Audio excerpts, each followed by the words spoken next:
Good afternoon and welcome everybody to Moneyline MMA coverage of UFC Mexico City. We're getting a second in a row fight night card, even though it's not really kind of going to be at night. It'll be kind of afternoon, midday for us, but I guess it will be night at the location of Mexico. Although their time zone shouldn't really be much different than ours, and the prelims from what I'm seeing are starting at like 2 in the afternoon. So interesting. Maybe it isn't night fights for anyone involved, but regardless, of course, that's headlined by Brandon Moreno versus Steve Erceg. I would say some pretty heavy title implications going on there. Before we get too deep into things for what's coming up this Saturday, let's quickly discuss what we got last Saturday. Last Saturday was a good fight night card, honestly. Maybe a little bit of a drag, here and there. But in general, I was pretty, especially with the main event. I mean, we got a finish. I can't be too upset about the main event finish. And obviously, anyone who listened to the card last week will know that, yeah, we had a lot of disagreements, did Jose and I, from last week. Jose had Leon Edwards, and I had Sean Brady, but it wasn't matching weights. It was my 3-weight, Jose's 5-weight. Sean Brady gets the job done, so I'll take the nod in that one-on-one matchup. And honestly, Leon just did exactly kind of what I said in our handicap. I don't mean to pat my back, but like I literally said that Leon Edwards is the better fighter skill, but he does not put the foot on the gas. And what did we see? He didn't put the foot on the gas at any point. He got destroyed. Sean Brady round 2. Goes and lands a takedown from the first 20 seconds, and the round was about over from there. Leon Edwards tries a takedown in the third round and gets sprawled on. Sean Brady gets his back. The round's about over from there. Round 4, much of the same. And eventually, Sean Brady finally lands the guillotine that he was baiting multiple times previously in the fight. So, man, Sean Brady is great, but I'm not going to say here it's as much as Sean Brady.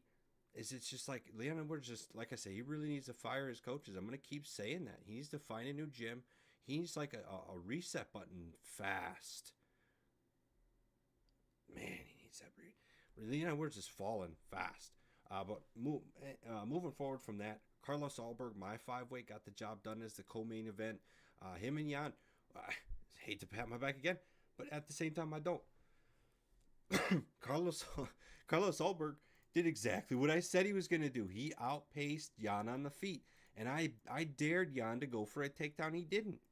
So there we go. Carlos Alberg wins the striking, wins the unanimous decision. I don't think Jan fought all that bad. I mean, especially for when you look at him at 42-year-old dude. He fought great for a 42-year-old man. But Carlos Alberg definitely had speed. He lacked a little experience, and that's kind of what carried Jan through. Yeah. Kind of much to the same for me in terms of Carlos Alberg. I'm really not sold on him being amazing. I think he's a good fighter, but he is nowhere near a title contender right now. I don't think, at least. If he asked too, I'm pretty sure, for a title. I'm like, dude, you need to fight at least a couple other. What are we doing, dude? You are not beating Alex Pereira. Okay, I understand Alex Pereira's not the champ. You're not beating Magomed. Get out of here, dude. Come on. You need to chill out, Carlos Alberg. Real fast. He isn't even being Jiri. I mean, get out of here, man. I was gonna say maybe him and Khalil Roundtree or Jamal Hill would Yeah. be a fun one. I don't know if Yeah. those guys have anyone, but I don't know if they have anyone booked. But I think that those would be True. good matchup, and I think right at his level, so striking wise and stuff, maybe Khalil Roundtree would be a little more on the tougher side, I would think.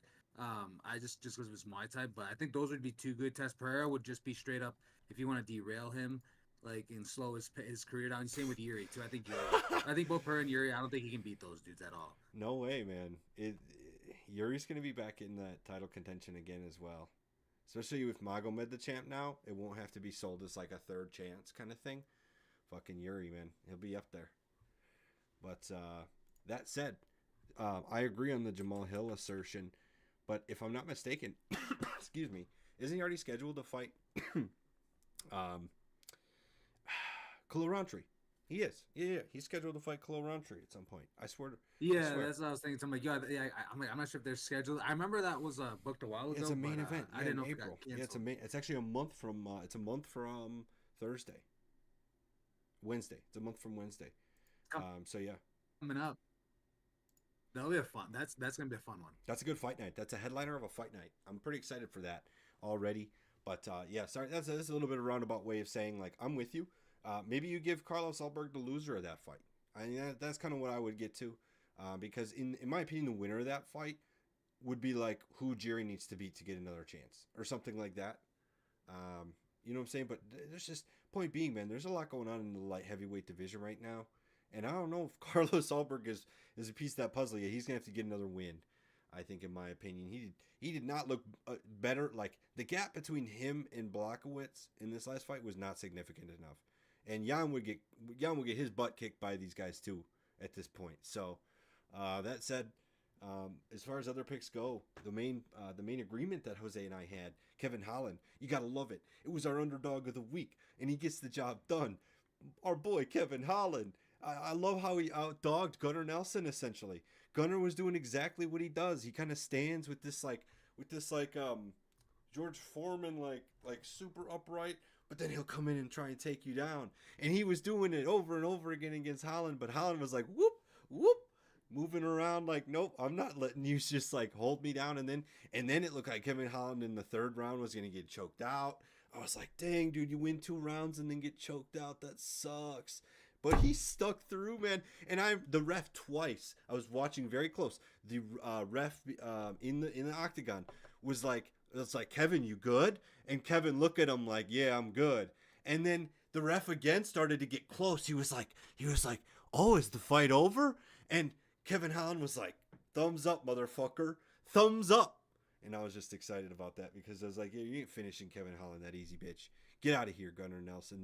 That was almost like that was almost just like a pride of the USA almost. Like, ain't no one from fucking Iceland just going to come over here and submit the motherfucking guy from USA. Get out of here. Good for Kevin Holland, especially as the dog. And I love that we can rely on what we get out of Kevin Holland, man. To talk about relying, dude, I'm just so pumped in that he had lost 2 fights in a row. He was 1-4 in his last 5, and you and I are out here like, dude, pick him. Let's go, Kevin Holland.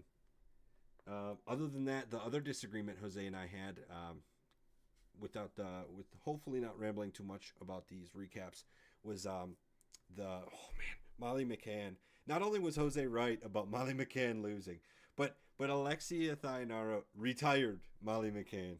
Oh, that was like the one thing, man, that I was like, dude, yeah, Molly McCann's weakness is getting taken down and submitted. I'll admit that. But Molly McCann's going to throw some huge moves and strikes on the way. That did not happen. Molly McCann got kind of easily submitted. Yikes. And then retired. And you know what? I can still nothing but respect Molly because she goes in after saying that she was like, yeah, you know, after someone took my fight against me short notice and finished me that fast, the UFC deserves better. She literally was like, I retire. I respect that, Molly. Not enough people fucking step up and retire when they suck nowadays. But that being said, Jose 1-2 on the disagreements from last week. I'm going to make sure that continues as best as I can with any disagreements going forward. Without further ado, our picks for this Saturday will come next. Anyone new here needs to know that we do our picks in a 5-weight system in which we pick 5 of the currently 13 scheduled fights for UFC Mexico City, and we weigh those picks in order of confidence, with 5-weight being the most confident and 1-weight being the least confident. 5-weight essentially means it's our lock of the week, and 1-weight is our least confident of the 5 picks we made of the 13 total fights on the card. We make these picks separately of each other, and then right before the show starts, we just confer and give each other our picks and weights, just so we know what order to go in. Because around here we like to go in the order from lock of the week down. So we'll give our best picks first and move from there. And just as a reminder, I have one away from officially starting a streak here again. Had a shortfall a couple of weeks ago with my 5-weight pick being Alex Pereira when he lost his friggin' belt. But since then, we've gone 2-0 on 5 weights. I'm going to make sure that 3 becomes a streak here this week because my 5-weight is on a guy that I have a lot of confidence, and I'm curious to see. I'm guessing that Jose's going to have some confidence in this one too. Mr. Kelvin Gastelum versus Joe Pyfer. Joe Pyfer's a huge favorite here. Obviously, I wasn't surprised. I could have told you he was going to be a favorite before I even looked at the line, but he's minus 350 to Kelvin Gastelum's plus 255. Joe Pyfer, I mean, we're talking pretty much about a prospect here. He did fall short against Jack Hermanson back in last year, about a year and 2 months. It'll be about a year and 3 months from the fight night coming this Saturday. He lost to Jack Hermanson, unanimous decision. He didn't get finished. It was a dog match. Him and Jack Hermanson, a lot of strikes thrown and landed, but in the end, Jack Hermanson gets a little bit more of the edge and also lands a takedown, getting the unanimous decision. Joe Pyfer's only losses in the Contender Series or UFC in general are against pretty good fighters, in my opinion. That being Dustin Stoltzfus back in the Contender Series of 2020, interestingly enough, and then, of course, Jack Hermanson most recently. He's also beaten Marc-Andre Barrial, Jaromir Sherritt, and Abdul Razak Al Hassan, which are pretty good names, I would say, in my opinion, for a guy so new in the UFC. A lot of times, you see these guys having to fight 3 or 4 guys you may never have heard of before you're like, oh, that's a good win. That's a good win. In this case, Joe Pyfer's already kind of in the thick of things. Of course, fighting Kelvin Gastelum. I just think Kelvin Gastelum's too slow, in my opinion. He has a slightly positive striking differential, but it's 0.25 positive striking differential. And to be fair, Joe Pyfer doesn't have much more of a sign. It's not multitude bigger than that, but Joe Pyfer unquestionably lands with more power. I think Joe Pyfer for sure has a better chance to win a finish. Of Joe Pyfer's 13 wins, he scored 9 KOs. That ratio is insane. Just for reference, Kelvin Gastelum's 19 wins, he's got 5 KOs. And you know what? I can admit that, yes, Kelvin Gastelum has never been finished via KO or TKO yet in his career. And to be honest, he's only 33, so he isn't getting to an age where you can start to accuse him of slowing down and being more likely to get knocked out. But man, we're talking Joe Pyfer here. Joe Pyfer may not land a KO necessarily, but I think he can at least land a knockdown on Kelvin Gastelum. I think the size difference here means a lot. Joe Pyfer's huge, 6'2", 75-inch reach against Gastelum, 5'9", 71-inch reach. Kelvin Gastelum looks like he's carrying some fat. Kelvin Gastelum, there's no way in my mind he cuts that much weight. If he's cutting that much weight, I'm questioning it a lot because man, he's 5'9", he's barely taller than I am, and I'm 190 pounds trying to be heavy. So there's no way Kelvin Gastelum, if he's walking around at 200 plus, he better be absolutely jacked, and he's not. But that said, I'm going to quit rambling. I'm pretty confident, if you can't tell, in Joe Pyfer. He's going to win by KO, TKO, or decision, in my opinion. But I'm not necessarily going to be betting on that. I'm just saying that would be my prediction. Joe Pyfer does have a submission recently on his record. So you could always see a scenario in which a club and sub occurs, especially considering Gastelum's been submitted a few times now in his career, most recently against Sean Brady. So club and sub is always live here. I just like Joe Pyfer straight up. What do you think, Jose? Yeah, Nick, actually, I won't have much to say, but I definitely agree with you 100% on this, up to the point where I have Joe Pyfer as my 5 weight as well.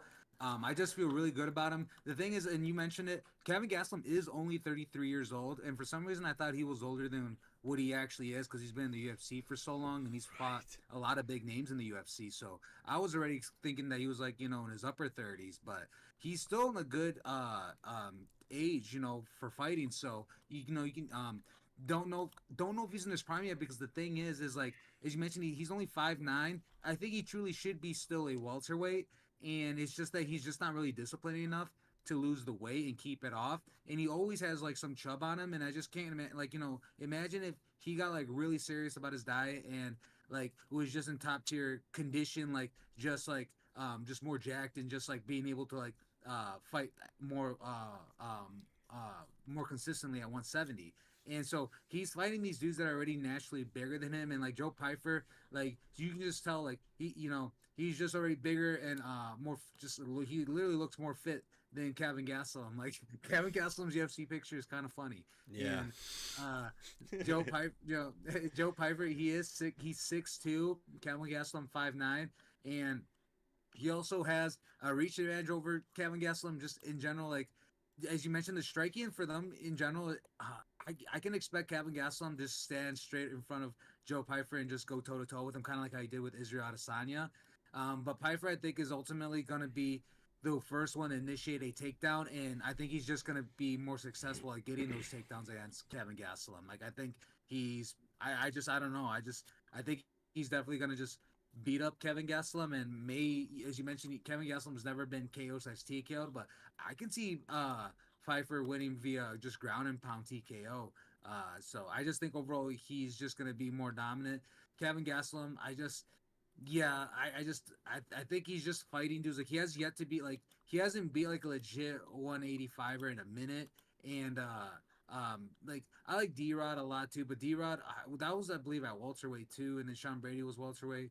Chris Curtis, that's a good one, but other than that, like he's lost almost everyone. Then when he beat Michael Bisping and Ronaldo, that was already a while ago, and back then those dudes were already like out the door of the UFC, and the same with Tim Kennedy, so and Johnny Hendricks. So a lot of the wins that he's gotten outside of welterweight are just were against dudes that were like already kind of their way out. So and while Joe Piper is a dude like an up and coming, so and just younger and bigger, and just I think he's just going to be more powerful than him. So yeah, I got Joe Piper as a 5 weight, really strong 5 weight.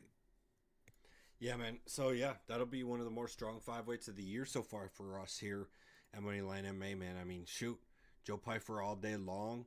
I don't mean to sit here and rag on Gastelum more than we already have. I mean, he deserves respect. I just feel like there's some sort of level of like, I mean, because like you said, kind of at the beginning of your handicap, like it feels like he should be older than 33, and I agree because like he's his heyday, right, when he was really dominating. He's fighting like Tyron Woodley and like prime like Michael Bisping and Tim Kennedy and like Chris Weidman and stuff. It's like interesting, like, but he at the time was like 23, 24 years old. He's almost like John Jones in the sense that he started and got there so young. I can't tell if that's a good or bad thing in the case that he's still around nowadays. Like he's 19-9 though. Like he's clearly at least taken a step back from his prime. In everybody's prime is different, and it looks like Kelvin Gastelum's prime was just earlier in life, in his low mid 20s, because we can't sit here and act like he's still the same guy. Yeah, I think we're analyzing this one correctly here. You know, like I was just saying with our picks last week, we're willing to take a guy that hasn't succeeded lately, but Gastelum has actually. He's coming off a win against D Rod. I don't think Joe Pfeiffer brings the same to the table. I think Joe Pfeiffer is unique, too unique for Kelvin Gastelum here. Kelvin Gastelum's not going to be able to get around the power for long enough to make this an easy win. So that's it. Let's move on to Jose's 4-weight. Yes, and for my 4 weight, this is actually the main event between Brandon Moreno and Steve Erceg. Right now, Brandon Moreno is the betting favorite at -215, while Steve Erceg is the betting underdog at +164. This one, I love the Assassin baby. It's hard to decide against him. I've always gone with him even when he's fought against Pantoja and Boyvel. And that being said, like this one, I'm gonna keep backing him up and keep going with him. I think Erceg is good, but he's already on a 2-fight losing streak, and uh, he's just not. I think they just kind of almost fed him to the wolves a little quick, because after that Match Snell fight, I remember when they put him against Pantoja. I'm like, I thought it was a little too soon, and I'm like, I forgot what he was ranked at the time, but he was like just barely in the top 10. So I'm like, I don't know, like I just think he's one of those dudes who just got pushed to the top a little too soon, and Brandon Moreno is like the top of the top right there of this division. Yes, he does have a couple losses, but one to Pantoja and one to Brandon Royval. Like those are really good fighters, really tough, and he has like other wins over like Figueiredo and Kai France as well. So like he's really just he's just he's been in this division for such a long time, Brandon Moreno, that he's just over time he's just gotten better and better and better, and really he's never really shown any signs of going backwards. So while Steve Erceg, like I still have some questions for him, and if he beats Brandon Moreno, then okay, like yeah, like he's back in title contention right away. But for now, like it's just really hard not to side with the former champ. Just he's proven time and time again how durable he is and how technical he is in not only his striking but his grappling as well. So in this one, I have Brand Moreno winning. I kind of have him winning just. It's hard to say a method, but I'm gonna have him winning mostly by just decision. I just think unanimous decision. Uh, he could submit Steve Erceg out of the 22 wins Brand Moreno has. Half of them come by submission, but Steve Erceg's never been submitted. But again, you can never say never. You know, he just got TKO'd for the first time his last fight against Kai France. So, you know, they're really. I do think they're kind of feeding now. I'm starting to think like they are really kind of feeding Erceg a little to the wolves.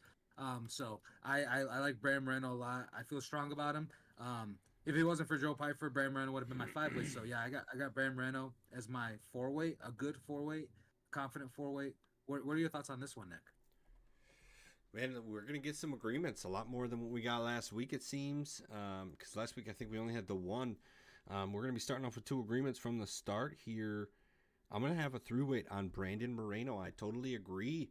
At Steve Erceg seems to be a solid fighter, but definitely sent to the wolves early. I mean, if I'm not mistaken, it was the lowest rank, or definitely like the least proven fighter to ever get a chance to win the belt in the UFC. Like I'll never forget some of the lead up to that card was like, what are we doing here? Like I'd be willing to bet the sales on that card were terrible, especially because it was the backing up of UFC 300 where the sales were amazing. People were like, that's how you follow up UFC 300. I'm not buying it. I could be wrong. I'm sure those numbers are public if I wanted to look, but UFC 301 was definitely just a huge disappointment in terms of like, what are we doing here with this? We're just throwing a guy in there against the champion so we can say we have a title shot. It didn't feel like, you know, like when it's someone fighting Alex Pereira. I guess even like thinking back, like Roundtree, most people thought he was kind of embarrassment of a title shot, and it wasn't until we saw him in the ring that it felt like it was actually worth it. But leading up to it, people did still kind of say that it was a bad choice. So, you know, I guess that makes us feel like, okay, the UFC's got a hard job, right? The matchmakers do have a hard job, and when it comes to either canceling a championship fight outright or giving the next best guy you think is good having a chance, you probably take the money instead of lose the money if you're a business. But in any case, Steve Erceg just isn't good enough to beat Brandon Moreno, man. Steve Erceg's a top 5, maybe top 10, maybe top like 6 or 7 even. Like if he's a top 5, he's like number 5 is what I'm saying in terms of this division. But he is definitely, obviously, as we can see, not better than Kai France, not better than Pantoja, and he is also not going to be better than Brandon Moreno. There's just no way. Brandon Moreno's only losses in his career are against like significantly better competition. We're talking Sergio Pettis in his prime, Alexander Pantoja, and Davison Figueiredo, and then Brandon Royval. Those are the only people to beat Brandon Moreno. I mean, that's just crazy. And Brandon Moreno arguably didn't even lose those fights. Like those, some of those are split decisions. You know what I'm saying? Like that's crazy. Steve Erceg is not going to come in here and split decision Brandon Moreno. He's going to lose this fight for sure. Yeah, I'm with you that like maybe he doesn't get submitted because Steve Erceg seems to have some good jiu-jitsu background. He's never been finished, but it's also Brandon Moreno. You never know. I can see this going within the distance for sure, but at the same time, I'm not willing to go too crazy with it. You can get Brandon Moreno at minus 215. I feel like that's a huge discount on one of the better fighters in the UFC in general when you look at pound for pound.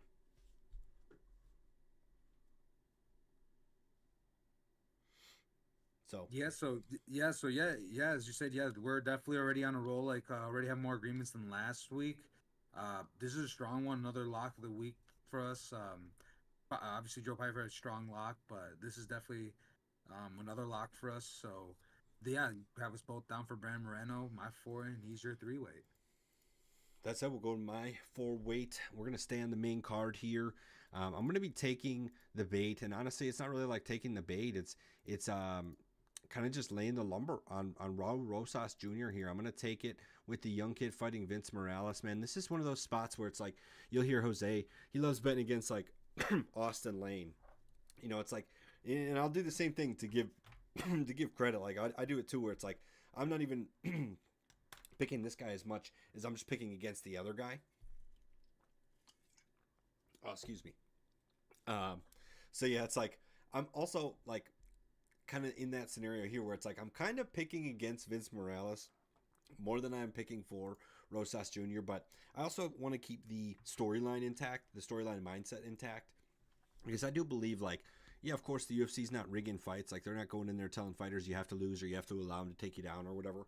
But let's be real. There's a chance that they're putting together a storyline, right? They see like who might have rivalries, and they're like, ooh, who can we get into a position to have a great promotion fight here against these two guys or these two, girls.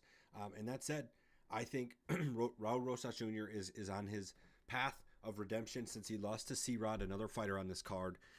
He's on his path to redemption in the sense that they're going to take it easy with him. They're not going to send him to the wolves like Steve Erceg. Steve Erceg's third fight or fourth fight in the UFC was a championship fight. And Raul Rosas Jr. has won 5 UFC fights, and he is now fighting Vince Morales. Like, that is so underwhelming. It's crazy how slow they're going with him. And it's fair because he's extremely young. Raul Rosas was born in 2004, man. That's nuts. That is actually nuts. This man can't even legally drink yet. Like, he's going to be 21 later this year. That is crazy. So, okay, of course, I'm not saying that he should be fast-tracked to the belt or anything. That's wild. He definitely needs to develop, and I'm sure the UFC knows that. Like, if this kid's going to be something for us, we can't just throw him to the dogs at 21 years old and see what happens. Because at that point, you're either going to get John Jones or you're going to get Kelvin Gastelum. You know what I'm saying? And okay, maybe that's a little mean to Kelvin Gastelum, but in any case, Vince Morales is coming off 4 straight losses. Losses to guys like Taylor Lapulus, Elijah Smith, Miles Johns. Very unimpressive losses. Those were all by decision. I think Raul Rosas comes in here, has some urgency, and looks to get a finish on the ground, specifically a submission finish. I would expect Rosas Jr. to push the pace. Rosas Jr. is straight up a minus 390 favorite and a plus 280 dog number on Vince Morales.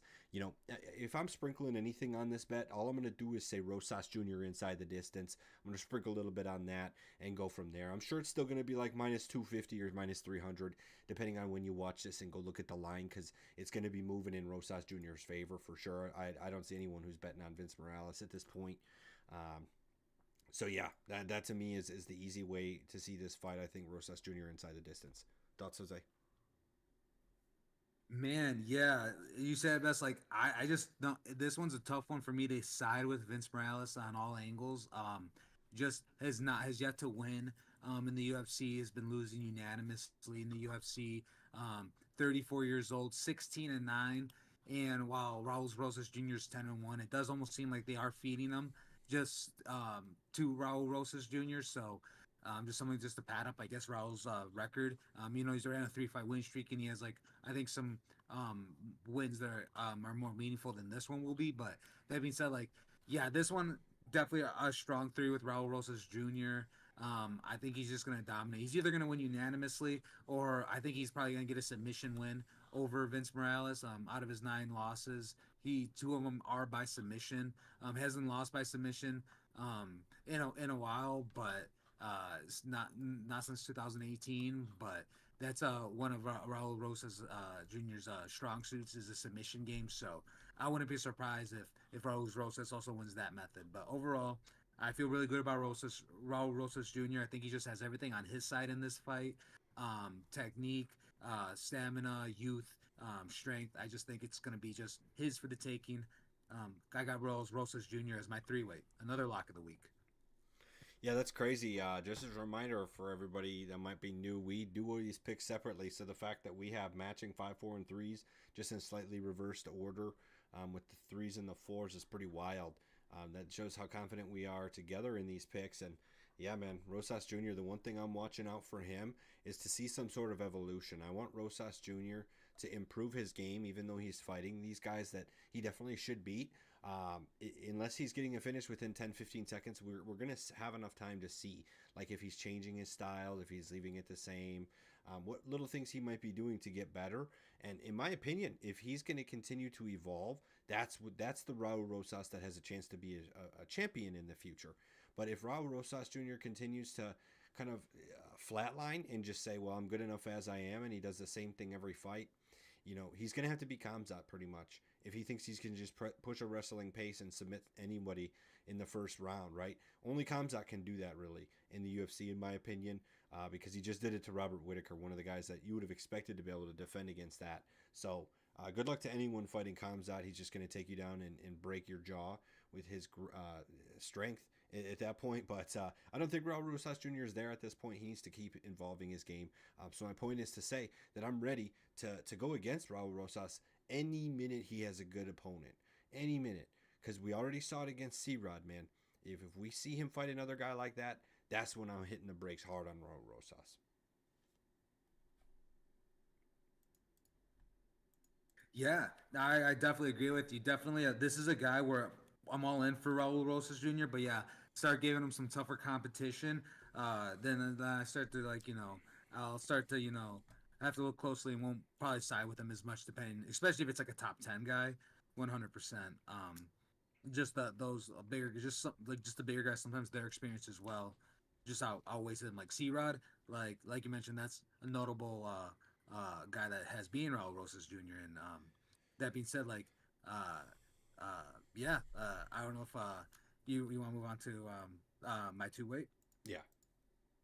Then the reason I bring it up too is my two weight is just because I have Christian Rodriguez actually as my two weight in the featherweight bout between Costa and right now Christian Rodriguez, he is the betting favorite at -156, while Costa Melquazal Costa is the betting underdog at +122. Yeah, as you mentioned, just like I thought, like the Raul Rosas Jr. fight was a great segue to this, to my two weight. And as you mentioned, like C-Rod, he's really good. He's legit. He's extremely technical boxer. And I think in this one, he just has Costa just on the feet unanimously. Costa, he does what he has is he does have more experience, and he's only 1 year older than Rodriguez. So that is also why he's like kind of like the low confidence on my end though as a two way is just that Costa himself does still pose a dangerous threat, and like he is slightly bigger but does not have a reach advantage. And just when it comes to striking, I just think it's going to be a really fun kickboxing match more than anything. And grappling, I think these guys are almost like kind of neck and neck when it comes to the grappling department. Costa does have 8 submission wins on his record, and he's been submitted twice. Christian Rodriguez has been submitted only once. This is actually a really hard one for me to dictate which direction it'll go. Um, but I think overall, at the end of the day, if I was going to hone in on something, I think it's going to be on the feet in the boxing specifically for Christian Rodriguez. I think he's just going to be able to just overall inflict more damage in that aspect. So that being said, like I picked him to win mostly overall. But in that just no direct clear method of how he'll win. What are your thoughts on this one, Nick? Dude, it's like we copied each other this week off of our notes from school because I've also got C-Rod. I've one weight, so slightly different weight yet again, but still picked C-Rod to get the job done. Admittedly, maybe a little bit just because I'm a big fan of his. Bit of a homer pick out of Milwaukee, but C-Rod, no doubt about it, has the dog in him. And the fact, I mean, he's got an overall 1.1 strikes landed differential in the positive, which I love to see. And like you said, he's really good on the feet. His only loss recently is to Erosa by guillotine choke, and I suppose that's probably why we're looking at him being. What did you say the odds were again? I could double check. He's -156, so he's only a slight favorite, and I would assume that's because Costa's coming off a couple submission wins, and obviously most recently C-Rod lost by submission. But I was telling Jose right before the show, I really do believe that C-Rod has a little bit of an evolution arc to him where he's not going to just come into these fights being the same kid. He might not be a title contender at any point in his career. That might not be the case, but I do believe that he's at least going to get better. He's going to sharpen his tools, and he's going to be better all around. I think he looks at his opponents and recognizes their strengths and acts accordingly. One of those things where in Costa's favor, it's one of those things, he has 7 KOs and 8 submissions, so that is pretty evenly spread out. It's not like Costa relies only on submissions to win. Part of the reason C-Rod's only my one weight, but I do recognize that C-Rod, he's so good at coming into fights as like being underappreciated or doubted, right? Coming in as a underdog to beat Rosas, coming in as the underdog to beat Bulgarian. He's really solid in these fights. I just think he may not win in the ground game, and he may not be like amazingly powerful striker where he gets all these KOs. but he's just like such a well-rounded tool that I believe like throughout the fight he can kind of change the game plan better than a lot of fighters can. You know, like Gerald Meerschaert can't just go in round 3 and be like, well, I'm gonna get the knockout this round, right? Because it's Gerald Meerschaert. But C-Rod really can be like, well, this round I'm going to go for the knockout, or that round I'm going to go for the takedown. He has the tools for either one, and he's shown it. Only being finished once in his career against Erosa. So I think, as I said, I like the pick there because I do think he's going to recognize that shortfall and strengthen it and become back as a better fighter. So one weight C-Rod.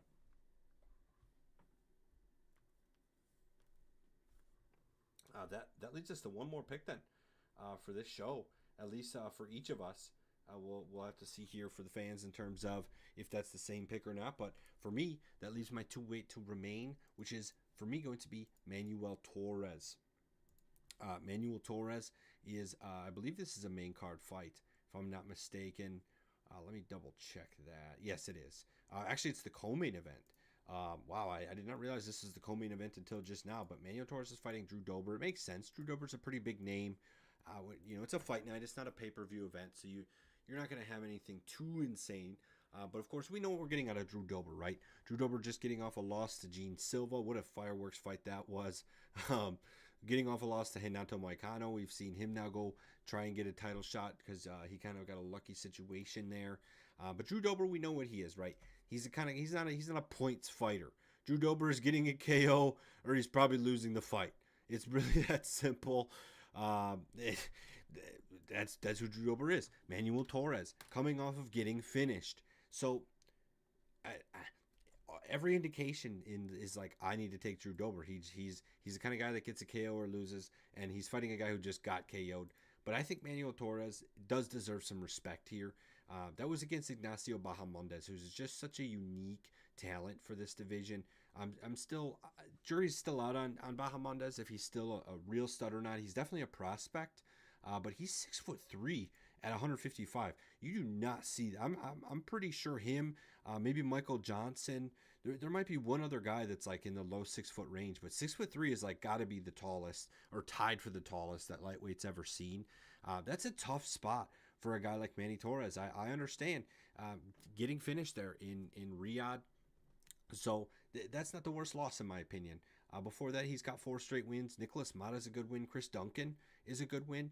Obviously, we just saw Chris Duncan beat Jordan Vucenic, which was one of my picks last week. So Chris Duncan's clearly a pretty decent fighter that Manuel Torres was able to beat. So pretty much what I'm getting at with my handicap here is I understand Drew Dober is like a KO machine or he loses the fight. And we just watched Manuel Torres get KO'd, but I don't want to just take it that shallow. I want to go a little deeper with it. I think Manuel Torres does have way better technique striking wise. We can simply look at it's only 5 fights worth of data, but Manuel Torres lands over 7 strikes per minute. That is a lot. That's heavy volume. He's absorbing 4.5, as opposed to Drew Dober, who's landing 4.3 and absorbing 4.25. So they're both positive, but Manny Torres is landing about 2.5 more strikes than he's taking. And I think that's going to be significant in terms of a judge's decision here, because in a lot of cases, Drew Dober doesn't land a KO and he loses by a judge's decision. So I think that's a high likelihood to happen here. I think Manuel Torres is going to make a point to stay away from big swings and not throw a whole lot of power himself and just piece up Dober for 3 rounds. What do you think, Jose? Yeah, Nick, I agree with you. I think this one, obviously, my one way, I'm gonna go with Manny Torres. As you mentioned, he's coming off that loss, and I can't remember if I picked him or not. And to be honest, in that fight, because that was such a tough. I think I did side with him, but I knew it was gonna be a really tough one, so I think he must have been low on my weight. But um, on my weight, but yeah, Naxio Bahamunes an animal. And Manny Torres, I think, can still be up there and be some of the and like even in the top 5 of this division. I do. It's just I think it's just still a learning experience for him. Like he's still getting experience in the UFC. He has been here for a minute, but he's already starting to get up in competition. And now he's getting like a more familiar name that we know with Drew Dober. And I think Drew Dober is not going to be one of those dudes that Manny Torres is going to be able to, I think, finish right away in the first round. As you mentioned, like I think those blitz styles that he has, where he's just got to come in and try to throw a big, quick power shot. Drew Dober, as you mentioned, he eats a lot of shots, and he's just he's kind of like the Terminator, though. He's very durable and he'll keep coming forward. So I think that's what may happen is Charles is gonna land some good shots on him, but Dober's just probably gonna eat them up and keep pressing forward. And Dober, like he hasn't won via submission in the minute, but I feel like that'd be one of the would be a method he could beat Manny Torres, though, is that if Manny Torres isn't throwing a high level of strike of combinations at Drew Dober as most opposed to doing kind of like what Michael Venom Page does and just come in and do a quick throw a good couple hard power shots. Um, he Drew Dober could probably start to close the gap and want to out wrestle and out grapple Manny Torres. And I just haven't seen Manny Torres, even though he does have 7 submissions. On his record in the UFC, I haven't seen him yet use it as much. Besides that Chris Duncan one, but he's just so quick with it. Like he's just finishing dudes right away in the first round. Like it's still really just like we haven't seen much of him. Like I want to see Drew Dober's not going to be a guy that he's going to be able, like as I mentioned, be able to finish right away in the first round. So what version of Manny Torres are we going to see in the second and the third round is what I'm interested because he has gone beyond the first round and he's only done it once in 2018 where he won via split decision and it was only 3 rounds. So that being said, I just know Drew Dober's not going to go down that easy in the first round. So the version of Manny Torres in round 2 is what I'm really interested in. So that's why he's so low at my ranking. That's why he's my number 1, just because I do think this is one of the bigger tests for him in terms of a dude that's going to be extremely durable and tough and experienced in the UFC. So I can't say Manny Torres will finish him either. I think, like what you said, I think Manny Torres is probably going to just have to add the points up and will probably win by decision. I believe is what you said. So that being said, like yeah, low confidence on Manny Torres, but I am still picking him. He's my 1 weight. Yes, sir. Sounds like wow, 5 straight agreements. That has happened before, but it's not too common here. It hasn't happened in a few weeks, or at least a couple months here for us on the show. So there's a lot more confident picks here for anyone who's kind of torn last week because we did have a lot of disagreements. For anyone who's kind of torn, like I don't know who to agree with there. Fear no more because there's no disagreements for this week. Lock of the week's 10 weight Joe Pyfer. Both locked in on Joe Pyfer, and you might as well parlay the top 3 together: Joe Pyfer, Brendan Moreno, and Rosas Jr. That should be a decent. I don't know exactly what that would be. I guess I could throw that up, and I could quickly throw that up in FanDuel because I am actually now kind of curious. That is plus 136 in FanDuel. So I'll take that. That's a nice little 3-leg at plus 136. You can't go wrong. So throw a little fiver on that and win yourself 683 and continue to bet forward with some nice little money there. But that said, thanks for listening. Let us know down below who you may agree or disagree with in terms of, we get one wrong. Maybe you think we got one wrong together. But in any case, we'll be back next week. I believe we have one more fight night card that occurs before the next pay-per-view.